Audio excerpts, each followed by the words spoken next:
Algeria has circulated a new draft Security Council resolution demanding an immediate humanitarian ceasefire in Gaza. The move comes after a lengthy council meeting on Wednesday that sought to ventilate the recent ruling by the International Court of Justice imposing provisional measures on Israel's conduct in its military offensive against Hamas and other militant groups in Gaza that has seen a massive number of civilians killed. SABC News correspondent Sherwin Bryce-Pease joins me now from New York. Sherwin, good evening and welcome. Share the big moves post that gathering yesterday. Iman, I'm tempted to say we've seen the movie before and all we need to do here is rewind the tape, right? But that might just date me as an 80s baby. Yes, you're absolutely right. After that council meeting, parties went into the closed-door consultations and much later in the evening yesterday, Algeria distributed its latest draft resolution that recalls the ICJ ruling, right? That in relation to the right of Palestinian people in the Gaza Strip to be protected within the scope of Article 2 and 3 of that Genocide Convention of 1948.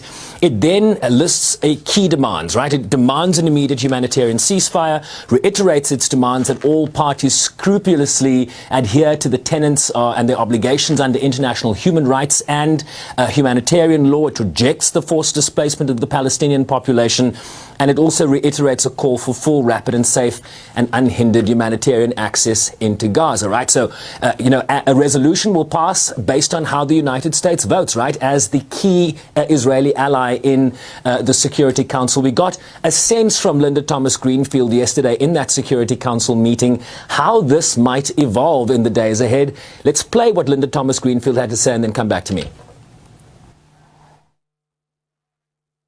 We must be honest about what the court did not order. Specifically, it has not ordered an immediate ceasefire. It has not made any finding that this preliminary phase of the proceedings that Israel committed genocide or otherwise violated the Genocide Convention. And indeed, the United States continues to believe that such allegations are unfounded. And that rather than try and will a ceasefire into existence when the conditions to sustain it, unfortunately, don't exist. We must instead work toward a durable solution to this conflict through the hard work of on-the-ground, relentless diplomacy. So when Linda Thomas-Greenfield, Iman, talks about the relentless diplomacy on the ground, she is seeking to give the United States and its allies a political off-ramp here, pointing to diplomacy in the region. As you well know, there are parallel initiatives in the region led by the United States, Qatar, Egypt, France, and Israel in engaging Hamas in terms of a new ceasefire proposal that would see another hostage exchange for prisoners. We understand this is a three-phase deal. So in the first part of this deal, some 35 to 40 hostages would be released, including sick women and men over the age of 60. Israel would then stop fighting for a determined period, and that would also see the release of some 200 to 300 Palestinian prisoners and then scaled up humanitarian access. The second step would be the release of the remaining abductees, in particular military and other officers, soldiers that have been captured. And then the third phase, it would be sort of lead to what Hamas is seeking here, which is an end to this war. So the United States will point to those efforts. This deal is on the table. We could get news in relation to the parties to the conflict signing up to this framework. And so there are two processes here. The U.S. will point to the Algerian resolution and highlight the fact that it doesn't mention the release of hostages. It doesn't condemn Hamas, which has been a red line in previous resolutions. So, the writing appears to be on the wall in terms of where the resolution can go. But as I mentioned, the U.S. might point to other proposals, including the ceasefire deal, if the parties were to come to the table on that in the interim future. So what it sounds like, Sherwin, is there might not be a definitive decision from the UN, but given what you shared there from Linda Thomas-Greenfield, that there is some space in between these lines for some kind of maneuver.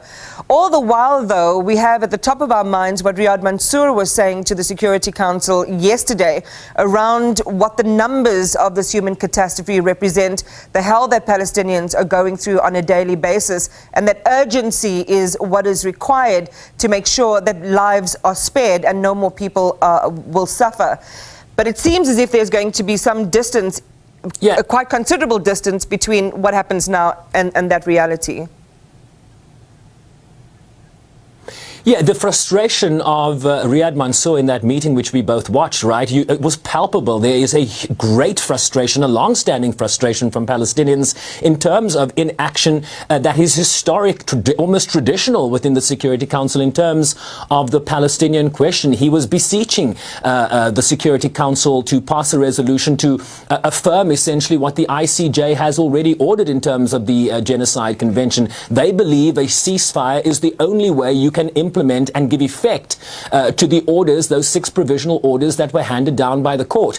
The United States is arguing that, a ceasefire proposal outside of the realm of the Security Council will in effect have the same impact on the ground. They are focused on changing the calculus on the ground, and they believe in terms of their discussions in the region that this is the best bet to get Israel on board. As you well know, Iman, Security Council resolutions have come and gone in the past, and Israel has ignored them without any retribution from member states of the Security Council due to the protective wall that the United States provides to Israel. So we might, even if we were to get a resolution in this instance, it might not in effect have the impact, the desired impact on the ground. So it's important to watch both these processes, because the end game here is about ending this war. The end game here is about upscaling the humanitarian access into Gaza. The end game here is to ensure that UNRWA is capacitated, that UNRWA has the funds, because essentially it provides the fabric of humanitarian access throughout the Gaza Strip. It has the means, it has the tools, it has the understanding of the region. And so there are many, many factors here that are at play, but the end goal is very clear. Humanitarian access needs to be upscaled, and the end game very much is about ending this war, Iman. We certainly will keep the tape rolling, Sherwin, because this is certainly one situation, one catastrophic human event that doesn't seem to be anywhere from the end or the epilogue quite just yet. Thank you for that succinct update. SABC News correspondent Sherwin Bryce-Pease, live for us from New York.